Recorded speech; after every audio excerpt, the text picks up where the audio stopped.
ముఖ్యమంత్రి చంద్రబాబు ఈ నెల 12న ప్రమాణ స్వీకారం చేసే అవకాశం ఉంది. ప్రధాని మోడీ ఈ నెల 8 లేదా 9న ప్రమాణం చేయనున్న నేపథ్యంలో ఆ తర్వాతే చంద్రబాబు ప్రమాణం చేయనున్నట్లు తెలిసింది. ఈ నెల 7న మరోసారి ఎన్డీఏ సమావేశం జరగనుంది. ఈ భేటీకి కూటమిలోని ఎంపీలంతా హాజరు కానున్నారు. ఆ రోజే రాష్ట్రపతిని కలిసి ప్రభుత్వ ఏర్పాటుకు అవకాశం కల్పించాల్సిందిగా కోరనున్నారు. తెలుగుదేశం అధినేత నారా చంద్రబాబు నాయుడు ఈ నెల 12న ముఖ్యమంత్రిగా ప్రమాణ స్వీకారం చేయనున్నారు. ఈ నెల 8 లేదా 9న ప్రధాని ప్రమాణ స్వీకార కార్యక్రమం ఉన్న నేపథ్యంలో ఈ కార్యక్రమానికి హాజరైన అనంతరం ఏపీలో చంద్రబాబు సీఎంగా ప్రమాణ స్వీకారం చేయనున్నారు. ఎన్డీఏ మిత్రపక్షాలు సైతం ఈ కార్యక్రమానికి హాజరయ్యే అవకాశం ఉన్నందున తెలుగుదేశం ఈ నిర్ణయం తీసుకున్నట్లు తెలుస్తోంది. బీజేపీ పార్లమెంటరీ భేటీ తర్వాత మరోసారి ఎన్డీఏ నేతల సమావేశం కావాలని నిర్ణయించారు. ఈ సమావేశానికి ఎన్డీఏ భేటీకి కూటమిలోని ఎంపీలంతా హాజరు కావాలని నిర్ణయించారు. ఎల్లుండి రాష్ట్రపతి ముర్మును కలిసి ఎన్డీఏ ప్రభుత్వ ఏర్పాటుకు ఆహ్వానించాలని కోరనున్నారు. అందులో భాగంగా ఈ నెల 8 లేదా 9న ప్రధాని ప్రమాణ స్వీకార కార్యక్రమం ఉంటుందని, ఆ కార్యక్రమం అనంతరం చంద్రబాబు ప్రమాణ స్వీకారం చేయనున్నట్లు టీడీపీ వర్గాలు వెల్లడించాయి. చంద్రబాబు ప్రమాణ స్వీకార కార్యక్రమానికి ప్రధాని హాజరవుతారనే వార్తలు వినిపిస్తున్నాయి. తాడేపల్లిలోని స్పెషల్ ఇన్వెస్టిగేషన్ కార్యాలయాన్ని అధికారులు సీజ్ చేశారు. సిట్ ఆఫీస్కు తాళాలు వేశారు. సిట్ కార్యాలయంలో ఎలాంటి పత్రాలు, కంప్యూటర్, హార్డ్ డిస్క్లు కానీ మాయం కాకుండా ఉండేందుకు ఈ చర్యలు తీసుకున్నారు. గవర్నర్ అబ్దుల్ నజీర్ ఆదేశాల మేరకు సిట్ కార్యాలయానికి తాళాలు వేశారు. తాడేపల్లిలో గవర్నర్ ఆదేశాలతో సిట్ కార్యాలయానికి తాళం వేశారు. సెక్రటరీలు కార్యాలయాల్లోని డాక్యుమెంట్లను భద్రపరచాలని గవర్నర్ ఆదేశించారు. స్కిల్ డెవలప్మెంట్ కేసులో చంద్రబాబుని అరెస్ట్ చేసిన సిఐడి సిట్ ఆఫీసులో విచారించారు. ఒకవైపు ఎన్నికల కోడ్ అమల్లో ఉండగానే చంద్రబాబు కుటుంబానికి చెందిన హెరిటేజ్ డాక్యుమెంట్లను సిట్ పోలీసులు దగ్ధం చేశారు. చంద్రబాబును అక్రమ కేసులో ఇరికించేందుకే ఈ తప్పుడు డాక్యుమెంట్లను సిద్ధం చేశారని టీడీపీ ఆరోపణలు చేసింది. డాక్యుమెంట్లు దగ్ధం చేయడంపై అప్పటి గవర్నర్ అబ్దుల్ నజీర్కు టీడీపీ ఫిర్యాదు చేశారు. ప్రభుత్వ మార్పుతో విలువైన కీలకమైన డాక్యుమెంట్లు మాయమవుతున్నాయని అనుమానంతో సిట్ కార్యాలయాన్ని సీజ్ చేయాలని ఆదేశాలు జారీ చేశారు. కృష్ణానది తీరాన సీతమ్మ పాదాల చెంత వద్ద ఉన్న శనీశ్వరాలయంలో శనేశ్వర స్వామివారి జయంతి కార్యక్రమం అంగరంగ వైభవంగా నిర్వహించారు. ప్రధాన అర్చకులు తూటపల్లి శ్రీమన్నారాయణ మూర్తి పర్యవేక్షణలో శనీశ్వర మహాయాగాన్ని, తైలాభిషేకం, తిలాదానం శాస్త్రోక్తంగా నిర్వహించారు. 41 రకాల ద్రవ్యాలతో స్వామివారికి విశేష అభిషేకాలు చేశారు. కృష్ణానది తీరాన సీతమ్మ పాదాల చెంత వద్ద ఉన్న శనేశ్వరాలయంలో శనేశ్వర స్వామివారి జయంతి కార్యక్రమం ఘనంగా నిర్వహించారు. ప్రధాన అర్చకులు తోటపల్లి శ్రీమన్నారాయణమూర్తి ఆధ్వర్యంలో విశేష పూజలు, అర్చనలు, అభిషేకాలు నిర్వహించారు. ఈ సందర్భంగా స్వామివారికి సుప్రభాత సేవ, పంచామృత అభిషేకం, స్నపనాభిషేకం, నిత్యార్చనలు చేశారు. భక్తులు వేకువజాము నుండే పెద్ద సంఖ్యలో పాల్గొని శనీశ్వర స్వామికి ప్రత్యేక పూజలు చేశారు. ఈ సందర్భంగా ప్రధాన అర్చకులు తోటపల్లి శ్రీమన్నారాయణమూర్తి మాట్లాడుతూ శనేశ్వర స్వామి జయంతి సందర్భంగా అష్టోత్తర కలశార్చన అభిషేకం చేసినట్టు తెలిపారు. శనీశ్వర మహాయాగాన్ని, తైలాభిషేకం, తిలాదానం శాస్త్రోక్తంగా నిర్వహించినట్లు పేర్కొన్నారు. నేడు శనీశ్వర స్వామివారికి నువ్వుల నూనె, బెల్లం, నువ్వులు స్వామివారికి సమర్పిస్తే సకల అభిష్టాలు నెరవేరుతాయని పేర్కొన్నారు. ఈ సందర్భంగా 108 కలశాలతో భక్తులచే అభిషేకాలు, 41 రకాల ద్రవ్యాలతో అభిషేకాలు చేశామని వెల్లడించారు.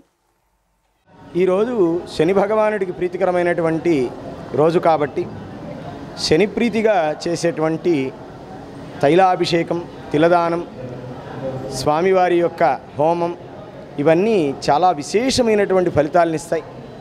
అందుచేత భక్తులందరూ కూడా ఎక్కడ శనీశ్వర స్వామివారి క్షేత్రం ఉంటుందో ఆ క్షేత్రానికి వెళ్ళి స్వామిని దర్శించి కొంచెం మీకు తోచినంత నువ్వుల నూనె, నువ్వులు, బెల్లం ఇవి స్వామివారికి సమర్పిస్తే గోచరే జన్మ లగ్నేవా ద్వాదశాంతర్దశ చ రక్షామి సతతం తస్య పీడాభ్యో అన్యగ్రహేషు చ. గోచారంలో కానీ, జన్మలగ్నంలో కానీ, ద్వాదశ రాశుల్లో కానీ ఎక్కడైనా సరే స్వామివారిని మనం పూజించినట్లయితే ఆ పూజించినటువంటి భక్తులందరినీ కాపాడతారు అని చెప్పి మనకి పద్మపురాణం చెబుతోంది. అందుచేత భక్తులు స్వామికి ప్రీతికరమైనటువంటి తైలాభిషేకం, తిలదానం ఆచరించి స్వామి కృపకు పాత్రుడు కావాల్సిందిగా కోరుచున్నాం. డిప్యూటేషన్స్ పై రాష్ట్రానికి వచ్చిన అధికారులను రిలీవ్ చేయకూడదని ప్రభుత్వం నిర్ణయించింది. గడిచిన 5 ఏళ్లుగా వివాదాస్పద నిర్ణయాలు తీసుకున్న అధికారులెవరూ రాష్ట్రం దాటి వెళ్లకూడదని, ఆ మేరకు ఎవరికి రిలీవ్ ఉత్తర్వులు జారీ చేయకూడదని నిర్ణయం తీసుకుంది. సదరు అధికారుల బదిలీ ఆదేశాలను కూడా నిలిపివేయాల్సిందిగా ప్రభుత్వం ఆదేశాలు జారీ చేసింది. రాష్ట్రానికి డిప్యూటేషన్పై వచ్చిన అధికారుల విషయంలో ఏపీ ప్రభుత్వం కీలక నిర్ణయం తీసుకుంది. డిప్యూటేషన్పై వచ్చిన అధికారులను రిలీవ్ చేయకూడదని ప్రభుత్వం నిర్ణయం తీసుకుంది. కొత్త ప్రభుత్వం ఏర్పాటు కానున్న నేపథ్యంలో డిప్యూటేషన్పై వచ్చిన అధికారులకు సంబంధించి ప్రభుత్వం ఈ కీలక ఆదేశాలు జారీ చేసింది. తమను రిలీవ్ చేయాలంటూ డిప్యూటేషన్పై వచ్చిన అధికారులు చేసుకుంటున్న దరఖాస్తులను పక్కన పెట్టాలని ఆదేశించింది. బదిలీల నిలిపివేతతో పాటు ఉన్నతాధికారులకు ఎవరికీ సెలవులు ఇవ్వొద్దని ప్రభుత్వం నిర్ణయం తీసుకుంది. సెలవుపై వెళ్తానంటూ తిరుమల తిరుపతి దేవస్థానం ప్రత్యేకాధికారి ధర్మారెడ్డి చేసుకున్న అభ్యర్థనను ప్రభుత్వం తిరస్కరించింది. సీఎస్ ఆదేశాల మేరకు ఇప్పటికే సెలవు ప్రతిపాదనను సిఐడి చీఫ్ సంజయ్ వెనక్కు తీసుకున్నారు. అయితే ఎన్నికల కమిషన్ సస్పెండ్ చేసిన ఇంటెలిజెన్స్ మాజీ చీఫ్ పిఎస్ఆర్ ఆంజనేయులు, కాంతిరాణా టాటాలకు మాత్రం ఫలితాల కంటే ముందే సీఎస్ జవహర్ రెడ్డి సెలవులు ఇచ్చేసినట్టు తెలుస్తోంది. వీరికి ఎన్నికల విధులు కాకుండా ఇతర పోస్టింగ్లు ఇవ్వాల్సి ఉన్నా ఉద్దేశపూర్వకంగానే ఇవ్వలేదని తెలుస్తోంది. కృష్ణానది తీరాన పిండ ప్రదానాల సమయంలో ఎండ వానలకు పురోహితులు ఇబ్బంది పడకుండా ఉండాలనే ఉద్దేశంతో వెల్లంపల్లి ఫౌండేషన్ ద్వారా శాశ్వత షెడ్ను ఏర్పాటు చేశామని ఫౌండేషన్ డైరెక్టర్ కొనకళ్ళ విద్యాధర్రావు తెలిపారు. అలాంటి ఫౌండేషన్ బోర్డు పైన గుర్తు తెలియని వ్యక్తులు నల్లరంగు పొలమటాన్ని తీవ్రంగా ఖండిస్తున్నామని అన్నారు. ఈ పని చేసిన వారిపై పోలీసులు కఠిన చర్యలు తీసుకోవాలని డిమాండ్ చేశారు.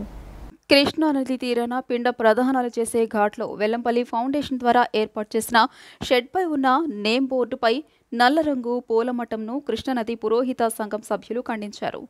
ఈ సందర్భంగా కృష్ణానది పురోహిత సంఘం అధ్యక్షులు శ్రీనివాస్ మాట్లాడుతూ, ఒకప్పుడు దుర్గా ఘాట్ పిండ ప్రదానాలు చేసేవాళ్లమని, ఘాట్లో పిండ ప్రదానాలు చేసే సమయంలో ఎండ వానలకు తీవ్ర ఇబ్బందులు పడేవాళ్లమని చెప్పారు. ఆ ఇబ్బందులు అప్పటి శాసనసభ్యులు వెల్లంపల్లి శ్రీనివాస్ దృష్టికి తీసుకుని వెళ్లగా వెంటనే స్పందించిన ఆయన తమ సమస్యలకు శాశ్వత పరిష్కారం చూపుతూ వెల్లంపల్లి ఫౌండేషన్ ద్వారా శాశ్వత షెడ్ను ఏర్పాటు చేశారని చెప్పారు. రాజకీయ పార్టీలతో తమకు ఎటువంటి సంబంధం లేదని, సేవా కార్యక్రమాలపై ఇలాంటి ఘటనలకు పాల్పడడం సరైనది కాదని వెల్లడించారు. అనంతరం వెల్లంపల్లి ఫౌండేషన్ డైరెక్టర్ కొనకళ్ళ విద్యాధర్రావు మాట్లాడుతూ, కృష్ణానది తీరాన పిండ ప్రదానాలు చేసేందుకు గతంలో వెల్లంపల్లి ఫౌండేషన్ ద్వారా కృష్ణానది తీరాన ఒక షెడ్ ఏర్పాటు చేయడం జరిగిందని చెప్పారు. ఇవే కాక ఫౌండేషన్ ద్వారా రాజకీయాలకు, కుల మతాలకు అతీతంగా అనేక సేవా కార్యక్రమాలు చేసినట్టు గుర్తు చేశారు. తల్లిదండ్రులకు కర్మకాండలు చేసేందుకు దేశవ్యాప్తంగా హిందువులు కృష్ణానది తీరానికి చేరుకుంటారని, అలాంటి ప్రదేశంలో షెడ్ నిర్మాణం చేశామని తెలిపారు. ఇలాంటి సేవా కార్యక్రమాలు చేసే ఫౌండేషన్ బోర్డు మీద నల్లరంగు పొలమటంను తీవ్రంగా ఖండిస్తున్నట్లు పేర్కొన్నారు. ఎండనకన్నా వాన అనకుండా మాకు ఇచ్చిన కార్యక్రమాలు చేసినప్పుడు బియ్యాలు కానీ, ఏమైనా వస్తువులు కానీ, గ్రాసం కానీ ఇవన్నీ కూడా పాడైపోతున్నాయి. మాకు షెడ్ వేయిస్తే అవన్నీ కూడా కొద్దిగా మిగిల్చుకొని ఇంటికి తీసుకెళ్ళి మా పిల్లం బిడ్డలు వాళ్ళు తింటారు. ఆయన మాకు వచ్చే రూపాయి తక్కువ. మా ఆధారం, మాకు జీవనోపాధి, మా పితృదేవతలు ఇచ్చిన ఆస్తులు ఏమిటంటే ఆస్తులు ఇవ్వకపోయినా ఇవే పిండ ప్రదానం చేసుకోవడానికి మాకు ఫస్ట్ నుంచి విద్య నేర్పించి ఈ రకంగా మాకు జీవనోపాధి కల్పించి చేసుకుంటుంటే ఈ రోజున మాకు ప్రభుత్వం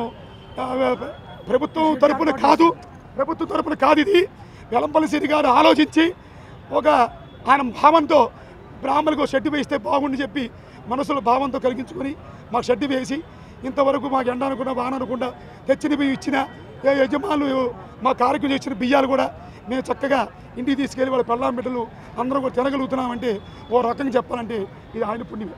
ఇది పార్టీ వ్యక్తిగతం చెప్పట్లా. మేము ఏ పార్టీ వచ్చినా మాకు సంబంధం లేదు. మేము పురోహితులు అయ్యా బాబు అడుగు తినేవాళ్ళు ఇక్కడ. మేము ఎవరి మీలాంటి వాళ్ళు వస్తే మాకు రూపాయి ఇస్తే మా ఇంటికి ఆధారం. ఈ పశ్చిమ నియోజకవర్గంలో వెల్లంపల్లి శ్రీనివాసరావు అనే నేను నన్ను గౌరవించి ఎన్నుకున్నందుకు నా ఫ్యామిలీ తరఫున ఫ్యామిలీ వాళ్ళందరం కలిసి ఏర్పాటు చేసి కొంత డబ్బుని సమకూర్చి ఇక్కడ కృష్ణానది తీరంలో పవిత్రమైనటువంటి ఈ స్థానంలో తల్లిదండ్రులకు కర్మకాండలు చేయడానికి రాష్ట్రంలోనే కాదు దేశం యావత్తు పవిత్ర కృష్ణానది తీరానికి ఇచ్చేస్తారు.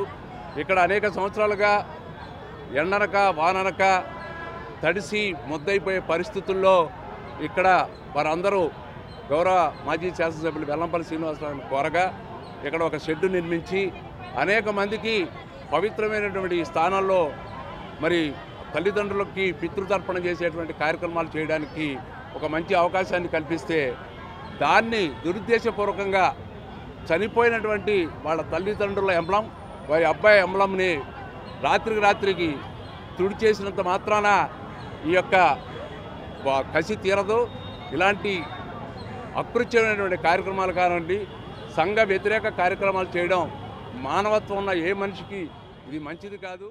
జగన్ పాలనలో జరిగిన నిరంకుశ రాక్షస పాలనపై ప్రజలు తీర్పు ఇస్తే దాన్ని ఈవీఎంలపైకి నెట్టివేయడం చూస్తుంటే వీళ్ళింకా ఓటమి నుంచి పాఠాలు నేర్చుకుంటున్నట్టు లేదు అని టీడీపీ నేత నిమ్మల రామానాయుడు విమర్శించారు.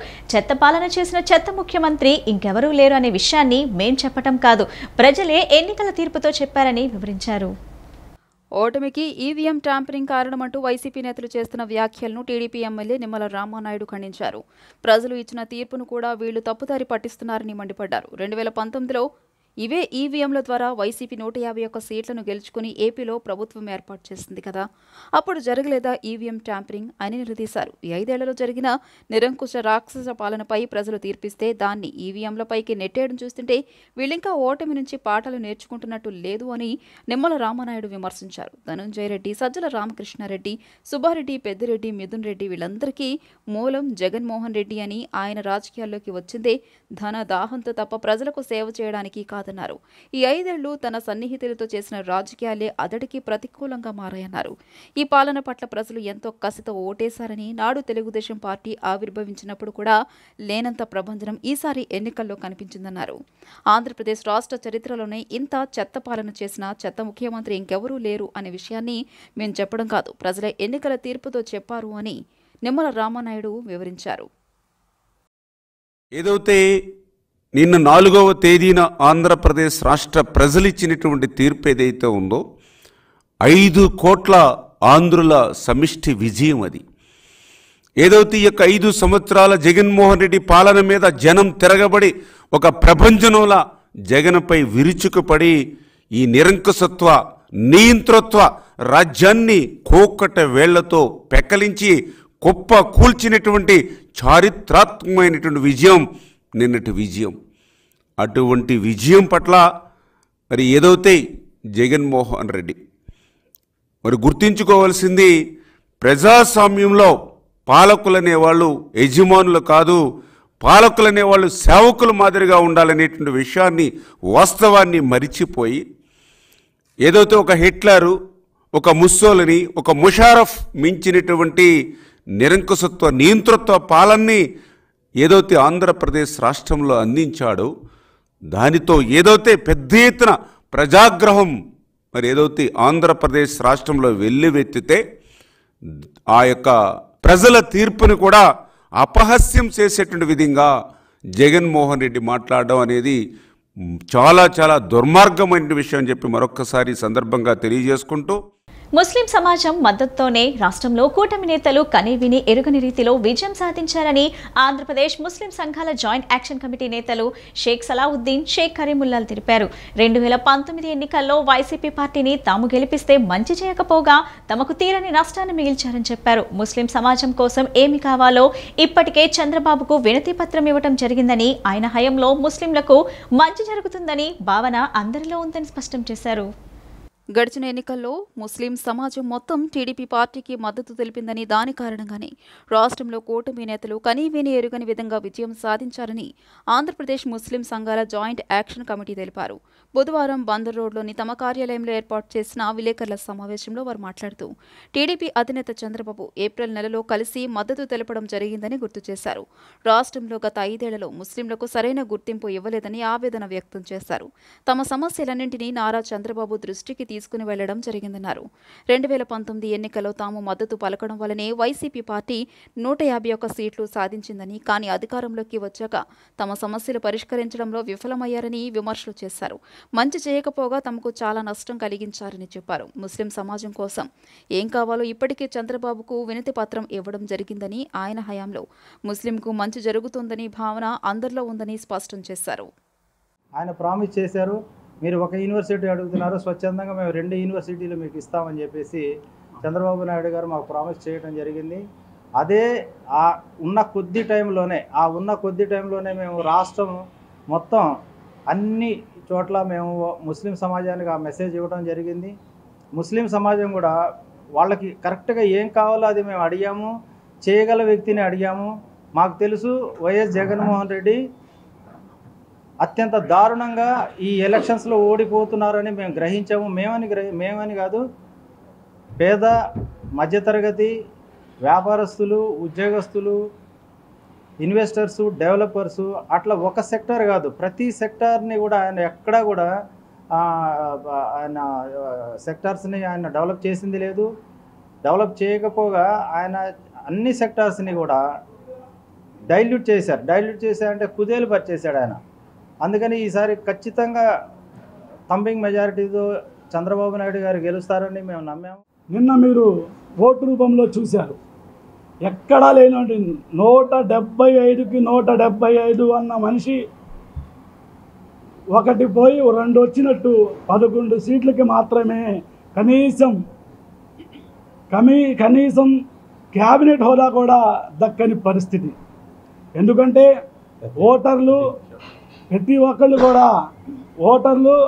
ప్రతి ఒక్కళ్ళు కూడా గమనించారు. ఈ ఆంధ్ర రాష్ట్రాన్ని ఎలాగైతే వాళ్ళు పిచ్చివాడి చేతిలో రాల్చినట్టు మేము ఆయనకి ఓటు వేసామే, మళ్ళీ ఎప్పుడు వచ్చిద్దని కసితో చూసి ఓటు వేసినటువంటి ప్రతి ప్రజలకు కూడా మా జాయింట్ యాక్షన్ కమిటీ తరఫు నుంచి శుభాకాంక్షలు తెలియజేస్తున్నాం. సార్వత్రిక ఎన్నికల్లో తెలుగుదేశం, జనసేన, బీజేపీ కూటమి రాష్ట్రంలోనూ జిల్లాల్లోనూ ఘన విజయం సాధించడం పట్ల కూటమి శ్రేణులు ఘనంగా సంబరాలు జరుపుకున్నాయి. నగరంలోని మొగల్రాజ్పురం నిమ్మతోట సెంటర్లో ఫ్రెండ్లీ సేవా యూత్ ఆధ్వర్యంలో వేడుకలు అంబరాన్నంటాయి. రాష్ట్రంలో కూటమి విజయం సాధించడం పట్ల విజయవాడ మొగల్రాజపురం నిమ్మతోట సెంటర్ వద్ద ఫ్రెండ్లీ సేవా యూత్ ఆధ్వర్యంలో కూటమి శ్రేణులు విజయోత్సవ సంబరాలు జరుపుకున్నారు. జనసేన అధినేత పవన్ కళ్యాణ్ 21 అసెంబ్లీ సీట్లు, 2 ఎంపీ సీట్లను గెలుచుకోవడంతో పాటుగా విజయవాడ ఎంపీగా కేశినేని శివనాథ్ అత్యధిక మెజారిటీతో గెలుపొందడం, నియోజకవర్గ ఎమ్మెల్యే గది రామ్మోహన్ వరుసగా 3వసారి విజయం అందుకోవడంతో జన సైనికులు, తెలుగు తమ్ముళ్లు కేక్ కటింగ్ చేసి పుష్పగుచ్చాలతో ఒకరికొకరు అభినందనలు తెలుపుకున్నారు. బాణసంచా టపాసులు కాల్చి వారి ఆనందాన్ని వ్యక్తపరిచారు. తమ కూటమి ప్రభుత్వంలో రాష్ట్రం అభివృద్ధి పథంలో ముందుకు వెళ్లాలని ఆకాంక్షించారు. ఈ కార్యక్రమంలో ఫ్రెండ్లీ సేవా యూత్ ఫ్రెండ్స్ సర్కిల్ సభ్యులు ఈశ్వరరావు, పాతిన వలస, తణుకు వెంకట్ సాయి, రాము, పండు, టీడీపీ నాయకులు గుమ్మడి గురుప్రసాద్, నాగమోతు రాజు తదితరులు పాల్గొన్నారు. ఎవరికి చూసినా గతంలో మేము గెలుస్తామనే వాళ్ళు, మేము ఇంత మెజార్టీ అన్నవాళ్ళు కూడా అసలు ఎక్కడ చూసినా 50,000, 60,000, 70,000. ఇవాళ లోకేష్ బాబు గారు ఉన్నారంటే 91,000. యాక్చువల్గా గుంటూరు జిల్లాలో ఒక విధంగా చెప్పాలంటే లోకేష్ గారు అప్పుడు ఎంఎస్ కోటేశ్వరరావు తర్వాత ఈయనే లోకేష్ గారే ఇవాళ గుంటూరు జిల్లాలో ఒక హైయెస్ట్ మెజార్టీతో గెలిచిన వ్యక్తిగా ఈరోజు మనం చెప్పగలం. ఏది ఏమైనా ఇవాళ ఇచ్చిన రాష్ట్ర ప్రజలు ఇచ్చిన తీర్పుకు అందరూ గ్రహించి రానున్న రోజుల్లో కూడా మంచి ఫలితాలు ఉంటాయనేది కోరుకుంటూ ఈరోజు ఈ విజయానికి సహకరించిన ప్రతి ఒక్కరికి తెలుగుదేశం పార్టీ తరఫున, జనసేన పార్టీ తరఫున, బీజేపీ పార్టీ తరఫున అందరికీ మరొకసారి శుభాకాంక్షలు తెలియజేస్తూ మీకు అందరికీ రాబోయే రోజుల్లో మన ఆంధ్ర రాష్ట్ర ప్రజలకు అందరికీ మన చంద్రబాబు గారి నాయకత్వంలో, చంద్రబాబు గారి ప్రభుత్వంలో ప్రజలందరికీ స్వర్గయోగం కలగాలని చెప్పి కోరుకుంటూ శుభాకాంక్షలు తెలియజేసుకుంటున్నాను. అట్లాగే మన మెట్రోలో మన లాలీ గారు, రాము గారు, అట్లాగే మన తేజ గారు వీళ్ళందరూ ఆధ్వర్యంలో ఒక పండగ వాతావరణంలో జరిగింది ఇవాళ కేక్ కటింగ్. అట్లాగే నగర ప్రజలందరికీ కూడా శుభాకాంక్షలు తెలుపుకుంటూ సెలవు తీసుకుంటాం. పర్యావరణ పరిరక్షణకు ప్రతి ఒక్కరూ మొక్కలు పెంచాలని అవగాహన కల్పిస్తూ విజయవాడ జాయ్లుకాస్ సంస్థ తన ఖాతాదారులకు మొక్కలను పంపిణీ చేసింది. అంతర్జాతీయ పర్యావరణ దినోత్సవాన్ని విజయవాడ ఎంజీ రోడ్ జాయ్లుకాస్ షోరూం సిబ్బంది ఘనంగా నిర్వహించారు. నగరంలోని ఎంజీ రోడ్ జోయాలుకాస్ షోరూం నందు అంతర్జాతీయ పర్యావరణ దినోత్సవాన్ని నిర్వహించారు. బంగారు, వజ్రాభరణాలు కొనుగోలు చేసేందుకు షోరూంకి విచ్చేసిన నగర వాసులకు మొక్కలు పంపిణీ కార్యక్రమం చేపట్టారు. మొక్కలు తీసుకున్న ప్రతి ఒక్కరూ బాధ్యత తమ ఇంటి వద్ద మొక్కలు నాటి వాటిని పరిరక్షించాలని జోయాలుకాస్ సిబ్బంది సూచించారు. మొక్కలు పెంచడం ద్వారా పర్యావరణంలో సమతుల్యత ఏర్పడి సకాలంలో వర్షాలు కురిసి పంటలు సమృద్ధిగా పండుతాయని తెలిపారు. పర్యావరణ పరిరక్షణకు జోయాలుకాస్ సంస్థ నడుం బిగించడం సంతోషంగా ఉందని కొనుగోలుదారులు, నగరవాసులు ఆనందాన్ని వ్యక్తం చేస్తున్నారు.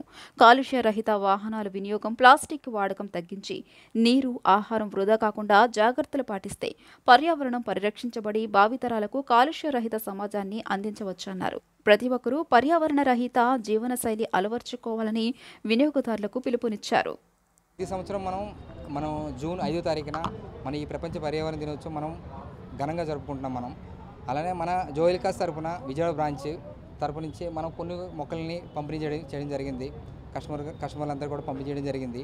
అలానే మన ఆంధ్రప్రదేశ్లో ఉన్న బ్రాంచెస్ అంటే మన ఇండియాలో ఉన్న 97 బ్రాంచెస్లో కూడా మనకి ఇలానే మొక్కలు పంపిణీ చేయడం జరుగుతుంది. ఈ ప్రోగ్రాం అంటే మొక్కలు పంపిణీ చేయడం వల్ల మనకి ఏంటంటే మనం పర్యావరణం ఉంది కదా, మన పర్యావరణం ఇంకా ఇంప్రూవ్ అవుతుంది, మనకి అభివృద్ధి అవుతుంది. దానివల్ల మనకి అంటే ఒక్కొక్కరు ఒక మొక్క నాటారంటే అలా చాలా మొక్కలు ఇంకా మనకి ఇంకా పెరుగుతుంది. ఈ పర్యావరణం కూడా ఇంకా మనకి అభివృద్ధి జరుగుతుందని మా జోయిలుకాస్ తరఫు నుంచి ఆశిస్తున్నాను. పర్యావరణ దినోత్సవం, ప్రపంచ పర్యావరణ దినోత్సవం సందర్భంగా జోయిలుకాస్ వాళ్ళు చేసిన ఈ కార్యక్రమానికి వచ్చేసిన మీ అందరికీ కూడా శుభాకాంక్షలు. ఇలాగా ప్రతి ఒక్కళ్ళు కూడా ఇలా మొక్కల్ని పెంచి పర్యావరణాన్ని రక్షిస్తే కానీ మనం ఈ గ్లోబల్ వార్మింగ్ నుంచి బయటపడలేము.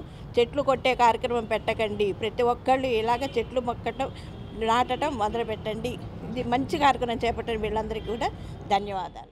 ఈ బులెటిన్ ఇంతటితో సమాప్తం. తిరిగి మరో బులెటిన్ కలుద్దాం. నమస్కారం.